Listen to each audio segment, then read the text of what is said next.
Americans, what is the rest of the world not ready to hear? The dumbest Americans often speak the loudest. More Americans would travel if they could. There is criticism of Americans not being curious of other cultures. Some of that is valid, but travel isn't easily within people's means in the US. With no mandated vacation time and crippling low wages, having the time and money to travel to other countries isn't realistic for most Americans.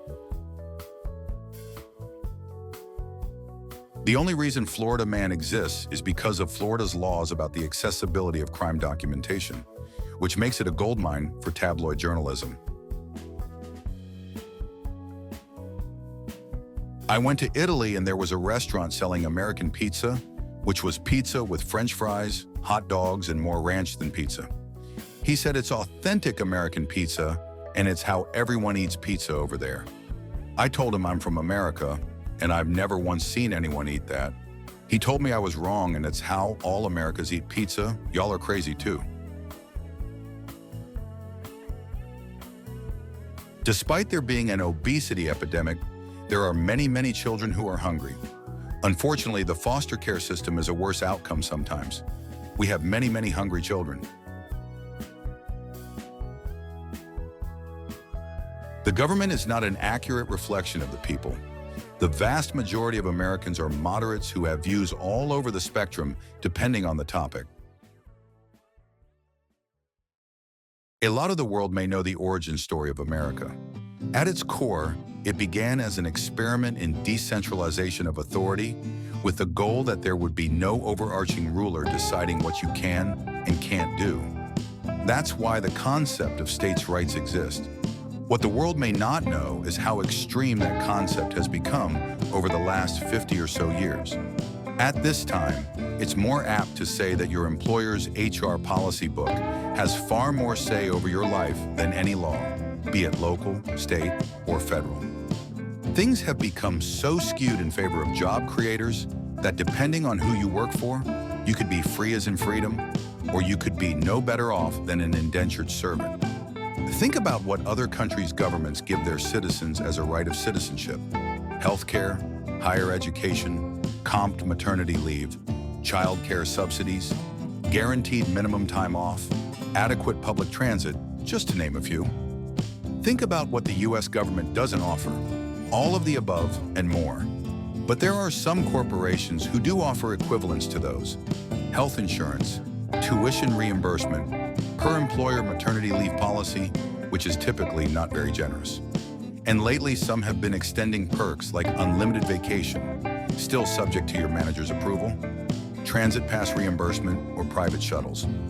The truth is, our government really is only good at two things, and that's incarcerating people and finding money to build weapons with. Everything else they delegate to job creators. That's why there's such a huge obsession with job creators here. They're the only way most will experience even a fraction of the amenities that other nations' citizens take for granted. It's a double-edged sword, though. Many states are at-will states, meaning your employer can fire you for any reason at any time, including no reason. That, combined with everything I described above, means that most people live under the fear of losing their job. Because if you lose your job in America, you have nothing. Employers have taken this position of power and leveraged it to have near complete control over the day-to-day operations of society and to government to an almost equal extent. Labor has little power over their lives and their country. America isn't a dictatorship. It's a nation of 100,000 micro-dictatorships, each presiding over everyone on their payroll.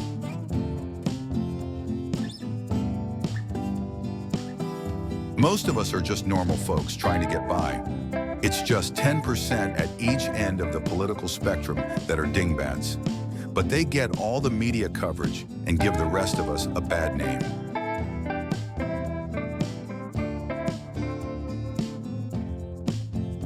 We aren't uncultured because we don't travel. It's just that our states are the size of your countries. I can drive 8 hours in my state and still be in my state. And then you have Texas.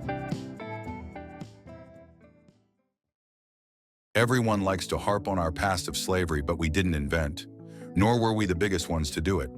If we cast a light upon other countries' past, they would look bad also. Humans in general are incredibly city throughout time.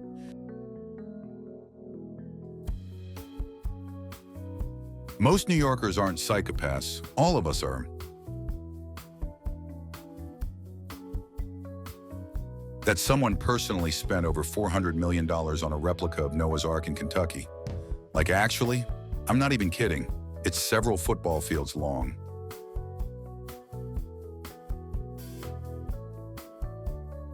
Europe has a racism problem as well.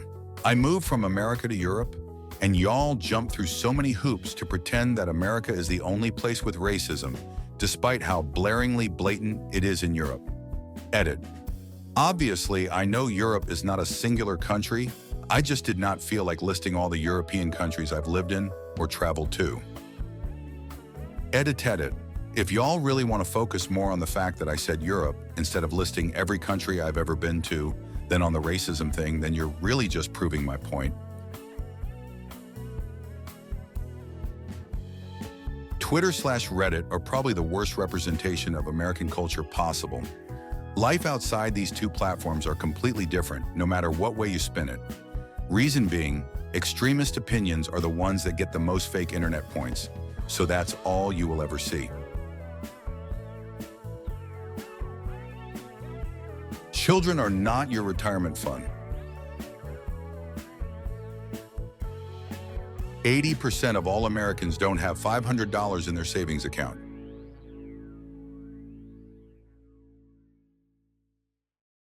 Y'all aren't as smart as you think. Don't get me wrong, we are morons, but stupidity is a human trait, not just an American one. We do stupid shit, but thankfully we don't think shark fins will make artists bigger.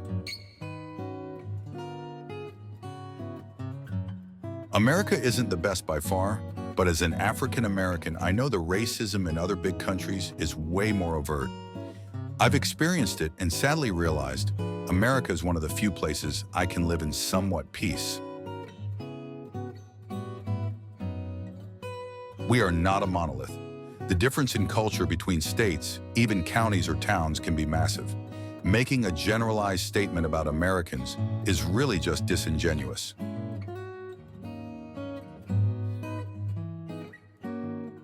America is more welcoming than most other countries. For example, I've been living in Korea for almost 3 years.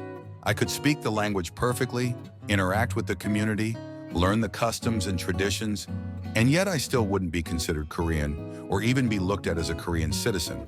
I wouldn't belong because I don't look Korean. But in the US, you can be from pretty much anywhere and be accepted as an American. You might look African, Asian, European, but you would be considered American, and you would belong. And it's awesome. The US is one of the most welcoming places in the world. Most Americans, be they liberal or conservative, are not nearly as hateful as you might assume from reading Reddit posts or watching American news programs. MASH is better without the laugh track.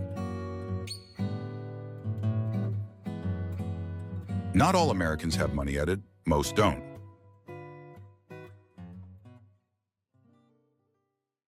We won't stop until the rest of you are as fat as us. Americans are not the only annoying tourists in the world.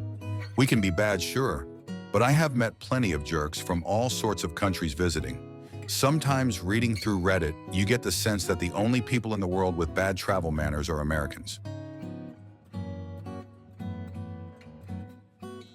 The use of the metric system is way more prevalent than you think.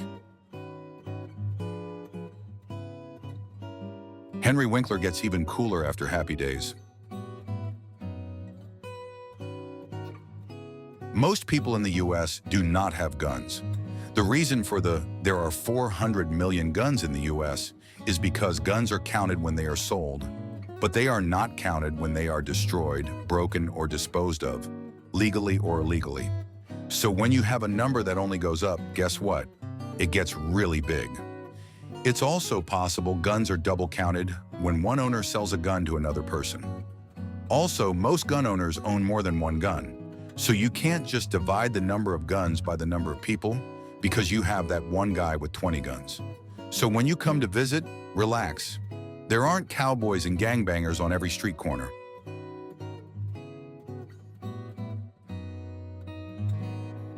Twitter is a very small community where just 10% of users make up 80% of the content.